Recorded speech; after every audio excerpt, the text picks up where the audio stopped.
5 easy tricks to stay calm in a stressful situation. Being able to keep level-headed in a stressful situation is an incredibly powerful gift. This is what will allow you to best deal with the situation, and it is what will help you to rise to a position of leadership within any given group. The only problem? We are biologically hardwired in a way that makes this very difficult. Our bodies react to stressful situations by releasing hormones and neurotransmitters designed to get our hearts racing and our blood pumping. This makes it very hard indeed for us to remain calm.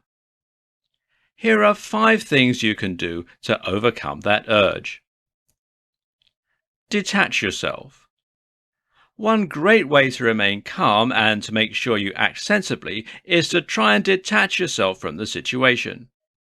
By this, I mean that you effectively remove your personal stake in the situation by asking not what you should do, but what a person should do. Try to judge the situation objectively and in a removed manner. Breathe. Breathing more deeply and more slowly will bring into action your rest and digest state through the parasympathetic nervous system, and it will counteract some of the physiological changes going on in your body right now. Ask yourself the best scenario. Having a clear goal can often help you in a high-stress situation. Instead of floundering, first, task yourself with asking what the best outcome you could achieve is.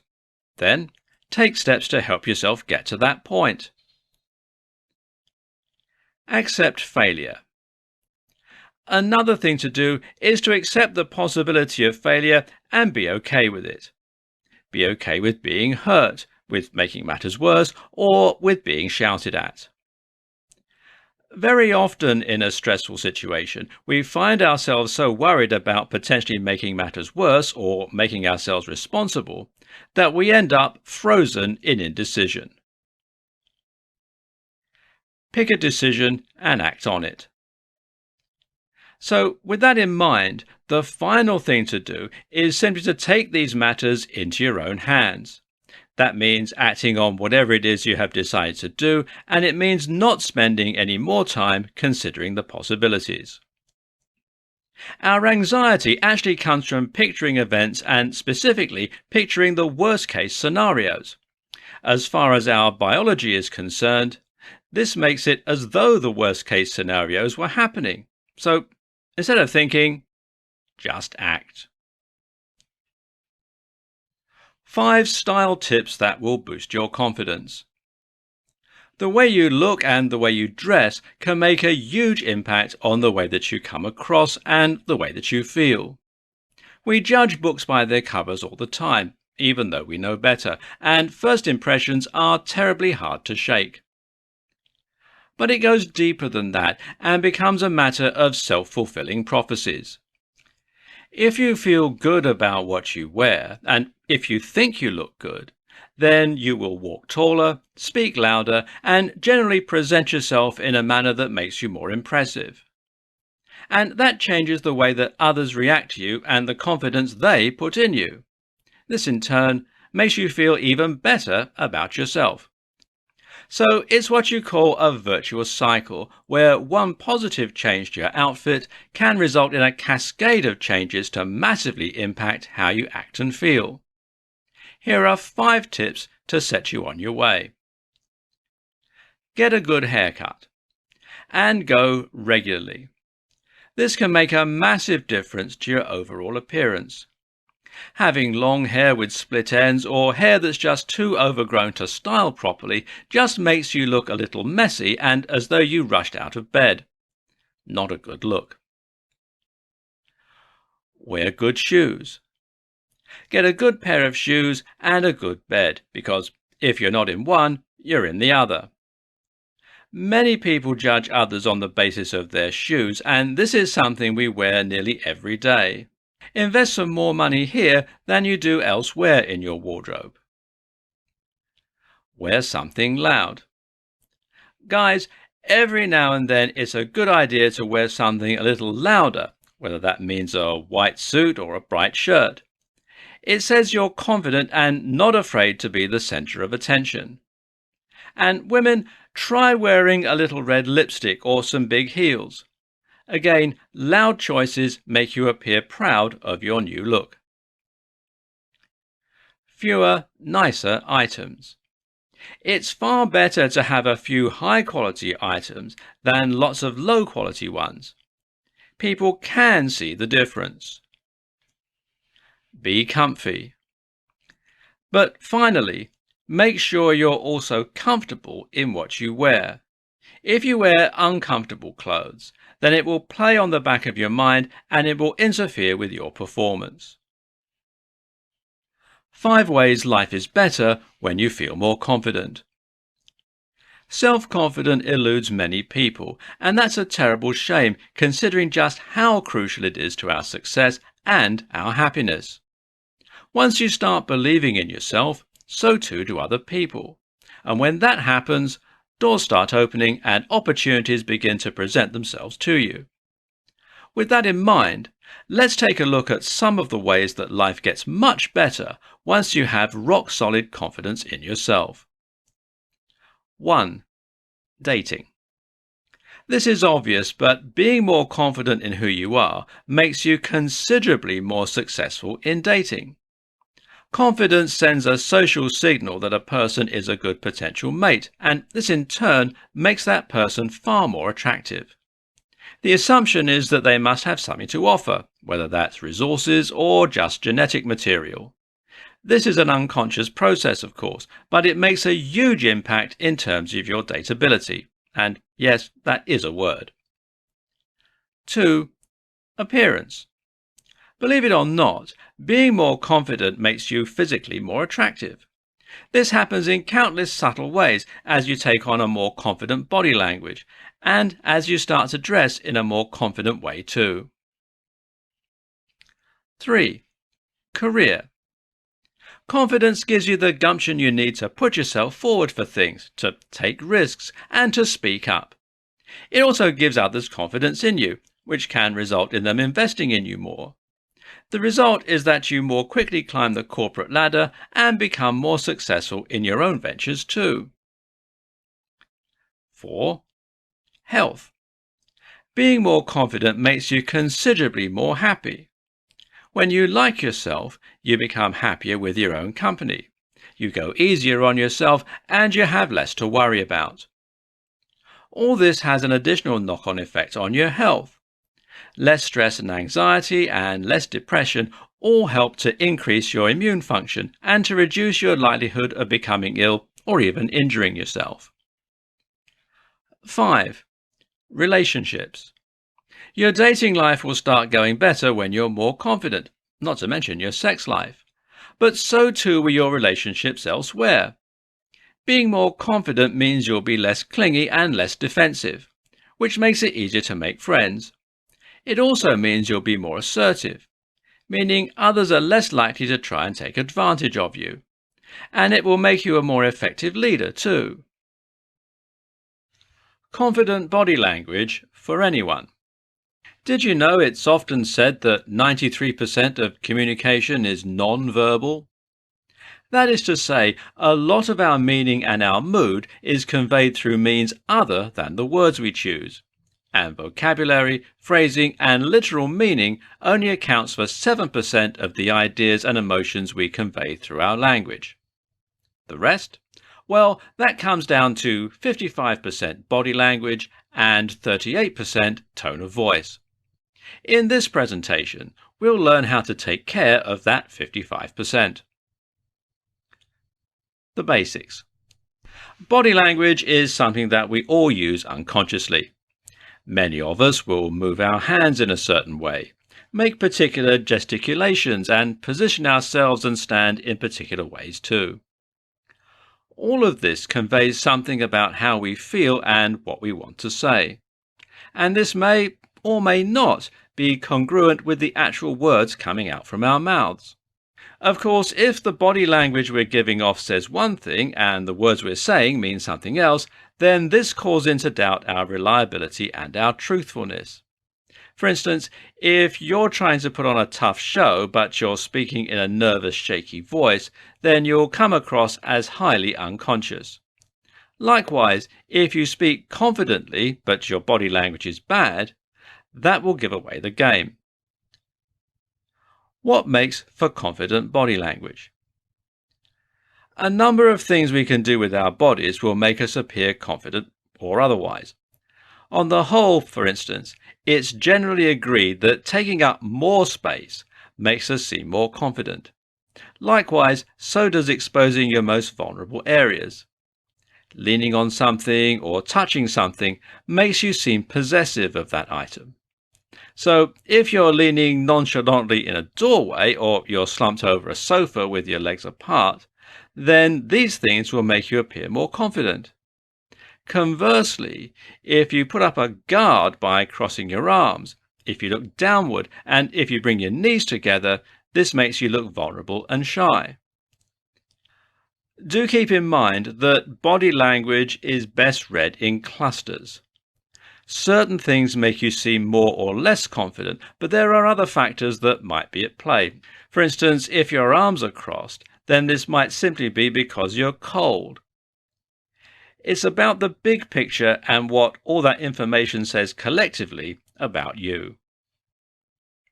How to be more assertive while still gaining respect. Often, we are stuck between a rock and a hard place when it comes to our interactions with others. More specifically, we are often forced to choose between being assertive and standing up for ourselves and being nice. In other words, these two options often seem mutually exclusive.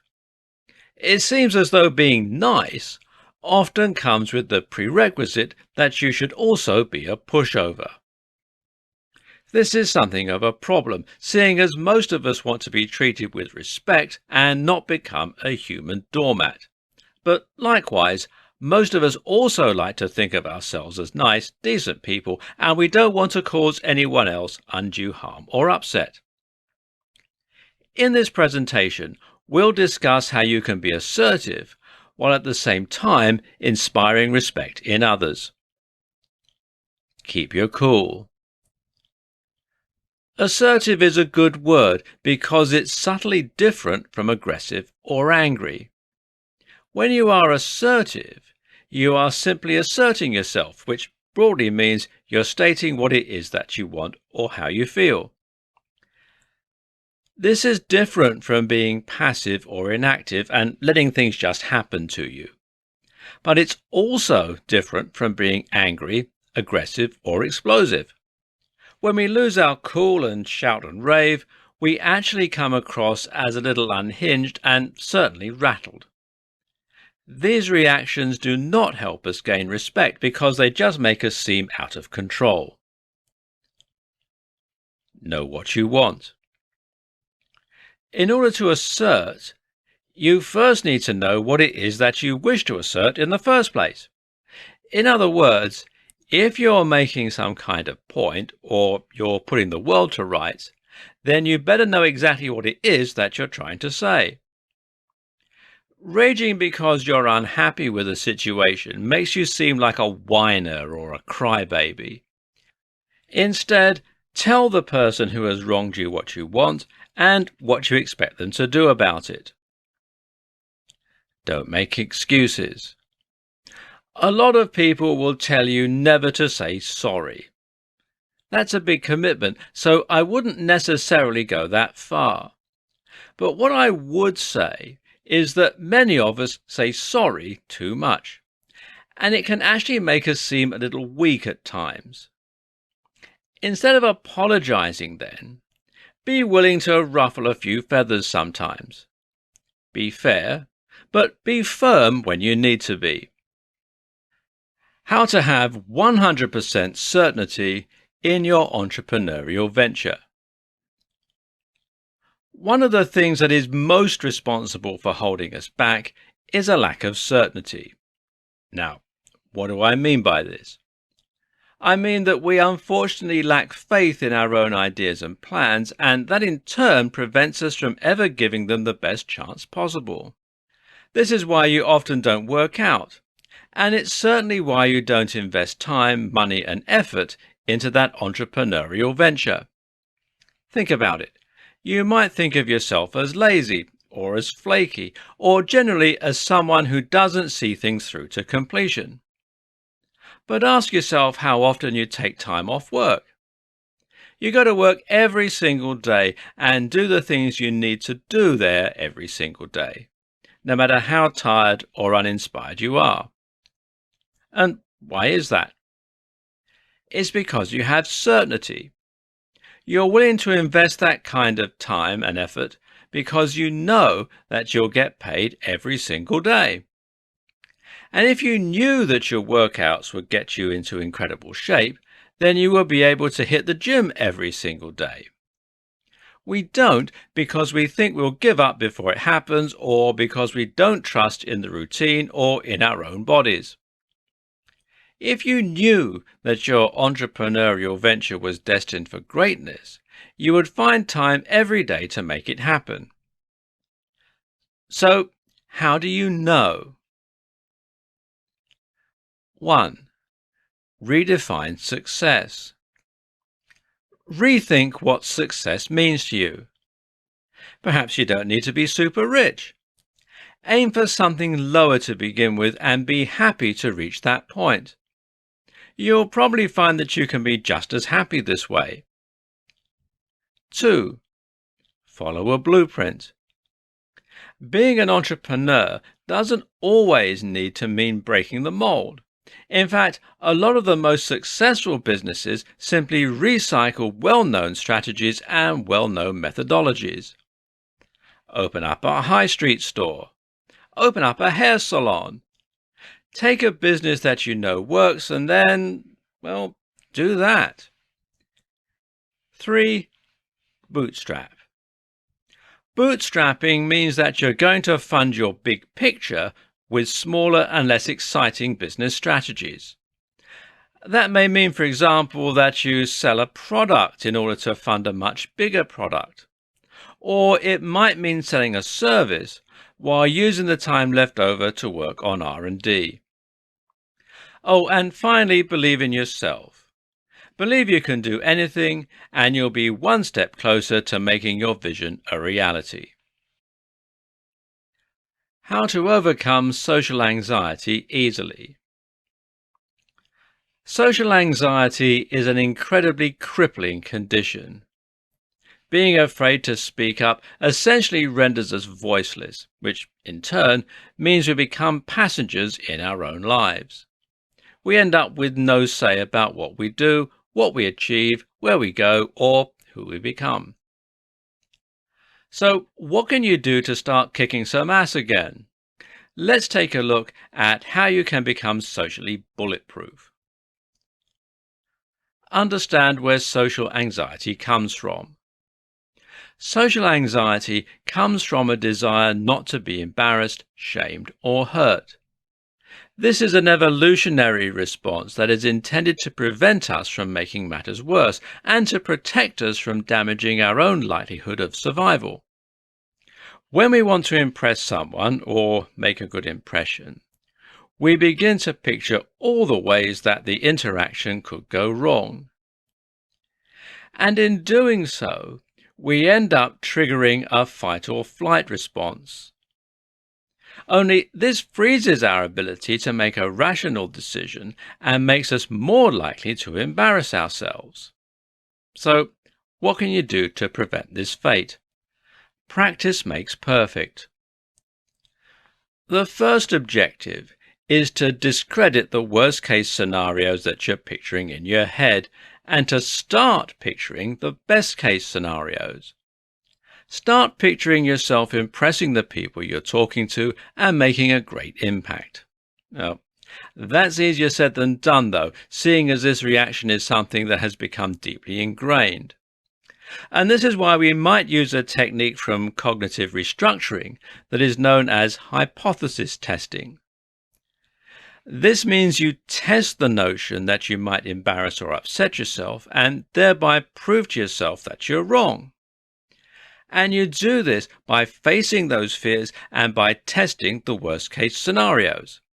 So, for example, if you were worried that you're going to embarrass yourself by stuttering, then you could test that theory by purposefully stuttering in conversations. Do this enough times and you'll prove to yourself that no one laughs and no one thinks less of you. After all, times have changed since our limbic systems evolved. The problem, of course, is practicing all this in a way that won't cause lasting damage. So try going to more parties where you only know a few people. Try speaking to strangers in the street or in stores. And each time you do, practice putting yourself out there and even intentionally embarrassing yourself. That's how you become desensitized, and that's how you become socially limitless. How to speak more confidently in any situation. Talking is something that most of us do on a daily basis. As such, most of us will probably say that, for the most part, we feel pretty good doing it. We can talk to our parents, our friends, our partners. But then, when we really need that gift of the gab, it can end up letting us down. This is what happens when we're in a physical or verbal confrontation. It's what happens when many of us go on dates, and it's what happens when we're in interviews. The problem isn't talking. The problem is talking confidently. So in this presentation, we're going to look at how you can always do that, no matter the circumstances. Tip 1. Stand up. The first tip is to fix your body language, and specifically, that means you should stand more erect with your chest somewhat puffed out. Doing this will immediately make you take up more physical space, making you more dominant and helping you to at least seem more confident. At the same time, this will help with the acoustics of your voice and mean that everything you say comes out louder and more clearly. Tip 2. Speak more slowly. The more nervous we are, the faster we tend to talk. This has the effect of making our voice sound higher pitched, weaker, and ultimately less confident. Your job then is to try and overcome this by speaking more slowly. This makes you sound instantly deeper and more confident, and it makes the content of what you're saying seem more considered and trustworthy. Tip 3. Breathe. If you are panicked and if you're shaking, then you will sound nervous. That stands to reason. Try to get your physiological response under control then. The best way to do this is to breathe more slowly and more fully, which will help to get your parasympathetic nervous system back under control so that your heart stops racing. Tip 4. Relax. When you are nervous, the release of hormones and neurotransmitters tends to make you tense up and become more physically anxious. By relaxing, you can counteract this fact and you can loosen the muscles around your throat and vocal cords, making you sound deeper, more powerful, and more confident. And finally, tip 5, make eye contact. Often the best way to become more confident is to act more confident until that becomes a reality. And one of the best ways to act more confident? Make eye contact with whoever it is that you're talking to. Quick ways to boost your confidence. Want to raise your confidence and raise your game? It takes a long time to address the kinds of deep-seated insecurities that lead to chronic low esteem. But that said, there are some things that you can do right now that will have short-term and immediate benefits to raise your confidence. Let's take a look at some of the best. Adopt a power position. Using larger body language exhibits more confidence, but it also actually triggers the release of testosterone and other chemicals that make you feel more assertive, aggressive, and successful. Remember something you did well. Think about the last time you absolutely killed it and try to remember that occasion. Now live in that moment for a while and let it psych you up into the same mental state you experienced the first time round. Work out. Work out makes us more confident in a whole ton of different ways. Not only does working out trigger the release of adrenaline, testosterone, and more hormones that boost confidence, but it also makes us feel good because we've done something productive. Which leads us to the next point. Do something productive. Just doing something quickly that will offer a quick win is a great way to raise confidence too. Make the bed, tidy the kitchen, shoot off a quick email, get something done and feel good about it. Listen to some music. There are a lot of music tracks out there that are built around raising your confidence and self-esteem. Might I suggest some tracks by the artist Stan Bush, which are all about killing it? Spend time with friends. If you have just a little bit of time to build your confidence, then try spending some time with friends or a partner, anyone who makes you feel good about yourself. As a side note, you need more of these kinds of people in your life and fewer of the ones that make you feel worthless. Do something scary. Even better than quickly doing something productive is to quickly do something that you're normally afraid to do. This is an even more powerful quick win. It could mean that you give a talk in public or that you attempt a backflip. Facing fears ultimately diminishes them.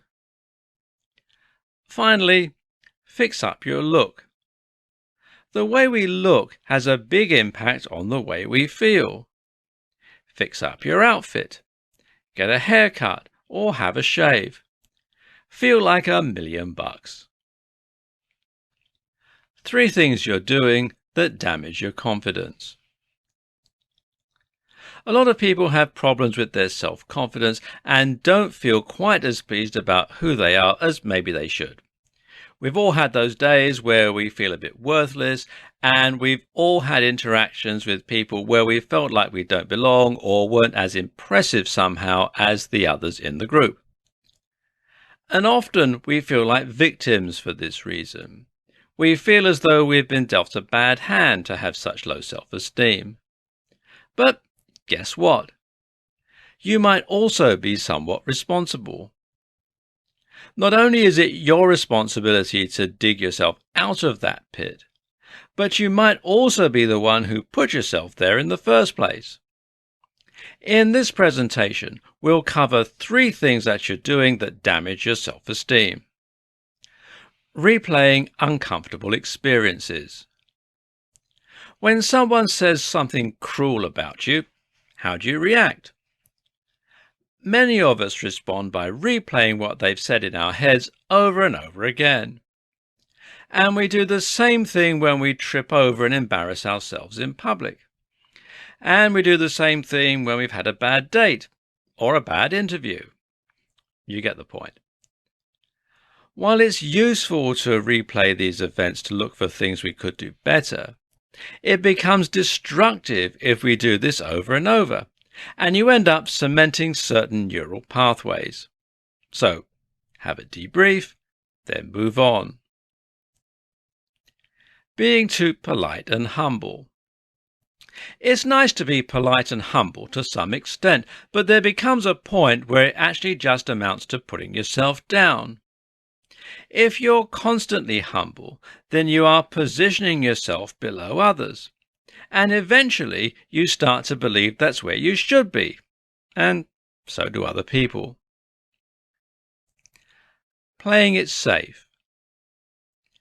Essentially, a lack of confidence comes down to fear. Usually, this means a fear of getting it wrong. The only way to get over that fear is to prove to yourself that it's unfounded. How? By facing that fear. And that means getting out of your comfort zone and taking risks. If you're shy of social situations, then put yourself out there and speak to people. If you're unconfident in doing DIY, then grab that drill and start getting to work. This takes courage. And ultimately, courage is the #1 tool for vanquishing a lack of confidence.